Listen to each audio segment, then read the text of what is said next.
Hi hello నమస్తే welcome to my channel. నువ్వు ఉంటే నా జతగా సీరియల్లో నిజంగా వీళ్ళిద్దరూ కలుస్తారు కలుస్తారు అని ఎదురు చూసిన ప్రతిసారి వీళ్ళ బంధం నుంచి వీళ్ళు విడిపోవడం తప్పితే ఇక ఏదీ లేదు. ఇంకా తల్లిదండ్రులుగా వాళ్ళన్నా వీళ్ళని కలుపుతారు అనుకుంటే ఒకరికి ఇష్టం లేదు, ఇంకొకరికేమో ఇష్టం. ఇలా ఉంటే ఎలా ఉంటుంది? అస్సలు కలవనివ్వరు కదా. పేరెంట్స్ కూడా సపోర్ట్ చేస్తేనే ఏ బంధమైనా నిలుస్తుంది. ఇక తల్లిదండ్రులే వీళ్ళని విడగొట్టాలని చూస్తే ఇక ఎవరూ వీళ్ళని కలపలేరు కదా. కానీ భగవంతుడు ఏదైనా చేయగలడు. మరి ఆ భగవంతుడు ఎప్పుడు కరుణిస్తాడా అనేది ఎదురు చూడడం తప్పితే ఇక ఏదీ లేదు ఈ సీరియల్లో ప్రస్తుతానికి. ఇక చూసేద్దాం ఈరోజు ఏం జరిగిందో సీరియల్లో. ఇక ఈరోజు అయితే ఇక దేవాకైతే అస్సలు ఇష్టం లేదు ఈ పెళ్లి చేసుకోవడం. కానీ ఫస్ట్ ఆఫ్ ఆల్ వాళ్ళ వదిన ప్రమోదిని వచ్చేసి మిథునకి ఫోన్ చేస్తుంది. ఇక ఫోన్ చేసి ఏంటక్క ఫోన్ చేశావు, నువ్వైనా నాకు ఫోన్ చేసినందుకు చాలా థ్యాంక్స్ అక్క, నన్ను అందరూ మర్చిపోయి ఉంటారనుకున్నాను అంటే, లేదమ్మా మిథున, నాకు నువ్వు తోబుట్టువు లాంటి దానివి, నాకు సొంత చెల్లెలు కాకపోయినా అంతకు మించిన దానివి. సో నేను నీతో మాట్లాడాలనుకుంటున్నా, ఒక ముఖ్యమైన విషయం మాట్లాడాలనుకుంటున్నాను. రేపు ఉదయాన్నే నువ్వు గుడికి వచ్చేసాయని చెప్తుందనమాట ప్రమోదిని. అదేంటక్క ఇప్పుడు ఇంత రాత్రి ఫోన్ చేసి రేపు రమ్మంటున్నావు, ఏంటి సంగతి అంటే, లేదులే మిథున, ఇది ఫోన్లో చెప్పేంత మ్యాటర్ కాదు, ఇంకా అంతకు మించిన మ్యాటర్, కాబట్టి నేను డైరెక్ట్గా నువ్వు గుడి దగ్గరికి వస్తేనే నీకు తెలుస్తుంది అసలు ఏం జరుగుతుంది, ఏంటి అసలు ఆ విషయం ఏంటి, ఏ నిర్ణయం తీసుకోవాలి అన్నట్టుగా చెప్తుంది. ఇక మిథునకైతే కంగారు ఏర్పడిపోయి ఏంటక్క ఏమైంది, అందరూ బాగున్నారు కదా ఇంట్లో, సో మావయ్య అత్తయ్య అలాగే పెద్ద బావ చిన్న బావ అక్క అందరూ బాగున్నారు కదా, ఏంటి సమస్య, ఇంకేమైనా సమస్య ఉందా అంటే, లేదు మిథున, నేను ఇప్పుడు ఫోన్లో అయితే ఏమీ చెప్పలేను, నువ్వు మాత్రం డైరెక్ట్గా రేపు గుడికి వచ్చేసాయి అని చెప్పి చెప్తుందనమాట. సరే అక్క అని మిథున అంటూ దేవాకేమన్నా అయిందా అని కూడా అడుగుతుంది. ఏమీ కాలేదు, ఎవరికేమీ కాలేదు, నువ్వు మాత్రం రేపు వస్తేనే నీకు తెలుస్తుంది, ఏం నిర్ణయం తీసుకోవాలో నువ్వే తీసుకుందు అనగానే ఇక మిథునకి ఇంకా కంగారు ఏర్పడిపోతుంటే ఇంకా మళ్ళీ ప్రమోదిని వచ్చేసి, మళ్ళీ రేపు ఆలస్యం చేస్తావేమో, ఆలస్యం చేయకున్నా నేను చెప్పిన దాన్ని పెడచెవిన పెట్టి రాకుండా ఉంటామేమో, రాకుండా మాత్రం ఉండకు, 10:30 కల్లా నువ్వు షార్ప్గా అక్కడికి వచ్చేసేయాలని చెప్తుందనమాట. ఇక దాంతో ఇంకా మిథునకి కంగారు ఎక్కువైపోతుంది. అదేంటక్క ముహూర్తం టైం కదా చెప్పిన 10:30కి షార్ప్గా అక్కడ ఉండాలి, ఎటు పరిస్థితులు అని చెప్తున్నావు, ఏమైందక్క అసలుకి, ఏంటి సంగతి అని అంటే, లేదు మిథున, నేనేం చెప్పలేను, రేపు మాత్రం నువ్వు రావాల్సిందే, ఇంట్లో ఎవరికి చెప్పకుండా నువ్వు రా అని చెప్పి చెప్తుందనమాట. సరే అక్క అని చెప్పేసి ఇంకా తను ఫోన్ పెట్టేస్తుంది ప్రమోదిని. ఇక వాళ్ళ ఆయన తను వస్తుందా అంటావా అంటే అని అడుగుతూ ఉంటాడు ఆనంద్. ఏమో చూద్దామండి, ఖచ్చితంగా తను రావాల్సిందే, ఆ నిశ్చితార్థాన్ని ఆపాల్సిందే అని చెప్పి అంటూ ఉంటుంది. ఇక మిథున వచ్చేసి, ఏంటి అక్క అలా చెప్తుంది, 10:30 కల్లా రావాలని చెప్తుంది, అదేం ముహూర్తం టైం లాగా ఉంది, మరి ఎందుకు, ఏం జరుగుతుంది వాళ్ళ ఇంట్లో అని చెప్పేసి కంగారు పడుతూ ఉంటుంది. ఇదంతా ఇలా జరుగుతున్న టైంకి వచ్చేసరికి ఇక్కడ ప్రమోదిని వాళ్ళ ఆయన ఇద్దరు మాట్లాడుకుంటూ ఉంటారు. ఏంటి ప్రమోదిని, ఇప్పుడు ఏం జరుగుతుంది, ఇప్పుడు చిన్నోడు పెళ్ళి కానీ అట్లా జరిగిపోతే అంటే అమ్మాయి భానుతో జరిగిపోతే ఇక మిథున పరిస్థితి ఏంటి, అసలు మిథున తట్టుకోగలుగుతుందా అని చెప్పేసి ఆనంద్ అడుగుతూ ఉంటే, ఇక అవునండి అస్సలు తట్టుకోలేదు మిథున, ఎందుకంటే తన మీద ప్రాణాలే పెట్టుకునింది, ఒకరిని విడిచి వాళ్ళు ఒకరు ఉండలేరు, ఏదో చిన్న చిన్న మనస్పర్ధలు అయితే ఉన్నాయి కానీ వాళ్ళిద్దరు మాత్రం తట్టుకోలేరు, మిథున జీవితం పాడైపోతుంది, ఎలాగైనా ఈ నిశ్చితార్థం జరగకుండా మనము చూసుకోవాలంటే, అదేంటి మనమేం చేయగలము, ఇప్పుడు నాన్న అమ్మే ఒప్పుకున్నారు కదా, మనం ఇంకేం చేయగలమంటే ఏదైనా చేయాలి, దేవుడు అయితే చూస్తూ ఉండడు కదా, ఖచ్చితంగా ఆ యొక్క నిశ్చితార్థం అయితే జరగదు, చూస్తూ ఉండండి అని చెప్పి ప్రమోదిని చెప్తుంటుంది. ఇక తరువాత దేవా వాళ్ళ అమ్మగారు చెట్టు దగ్గర కూర్చొని బయట అరుగు మీద ఆలోచిస్తూ ఉంటుంది మిథున గురించి. అయ్యో మిథున ఎలాంటి పరిస్థితుల్లో మా ఇంటికి వచ్చింది, అసలు మిథునని మేము ఎలా ఇంట్లోపలికి రంపించాము, ఇలాంటి అమ్మాయికి మేము అన్యాయం చేస్తున్నామేమో అని చెప్పి ఆలోచించుకుంటూ ఆ రోజు వాళ్ళ మామయ్య గారితో చెప్తుంది, నీలాంటి అమ్మాయి ఈ ఇంటికి అర్హురాలు కాదు, నువ్వు ఇంట్లో నుంచి వెళ్ళిపోని వాళ్ళ మామయ్య గారు మిథునతో చెప్తున్నప్పుడు మిథున వచ్చేసి, మీరు ఏమైనా అనుకోండి, నేను మాత్రం ఈ ఇంట్లోనే ఉంటాను, సో నేను ఈ ఇంటి కోడల్ని అని చెప్పేసి వాళ్ళ మామయ్యని కూడా ఎదిరిస్తుందనమాట.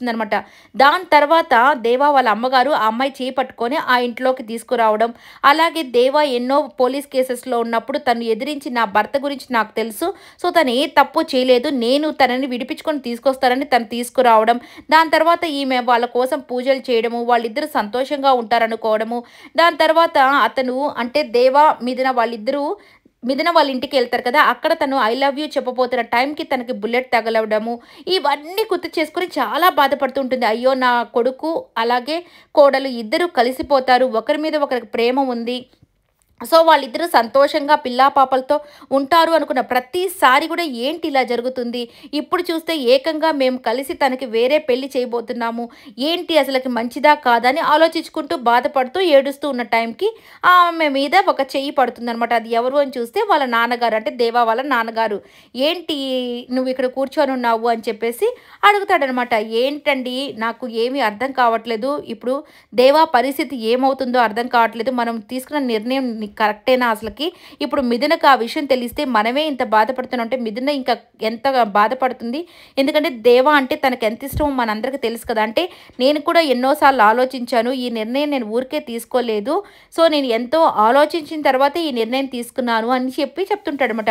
అదేంటండి? ఏంటని ఎందుకు మీరు ఇట్లా నిర్ణయం తీసుకున్నారంటే, చూడు మన బిడ్డ కోసం మనమెంత ఆలోచిస్తున్నామో ఇప్పుడు మిథున వాళ్ళ నాన్నగారు కూడా అంతే ఆలోచిస్తున్నారు కదా!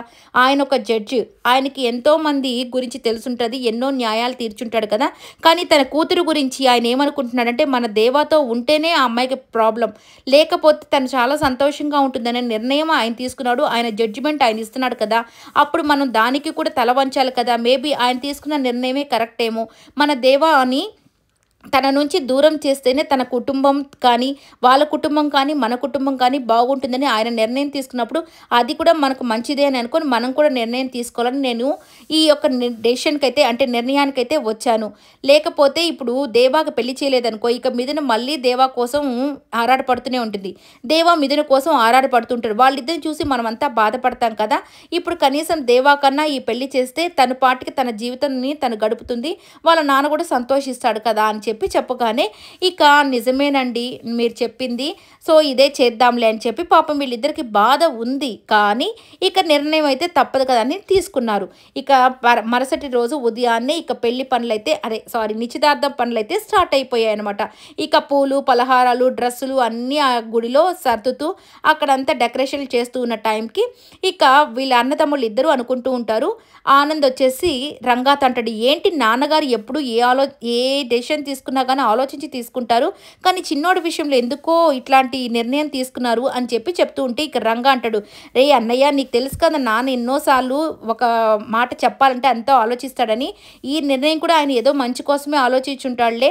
నువ్వు కానీ కట్టు అని చెప్పి వీళ్ళిద్దరు మాట్లాడుకుంటున్న టైంకి ఇక ప్రమోదినికైతే ఏంటి ఇంకా టైం అయిపోతుంది, మిథున రాలేదు, అసలు వస్తుందా రావదా, రాకపోతే ఇప్పుడు ఈ నిశ్చితార్థాన్ని ఎలా ఆపాలి అని చెప్పి ఇవన్నీ ఆలోచిస్తూ టెన్షన్ పడుతూ తిరుగుతూ ఉంటుంది. ఇక అక్కడైతే మిథున అయితే ఆటోలో బయలుదేరిపోయింది. ఇక తన ఆలోచనలు తనకునమాట.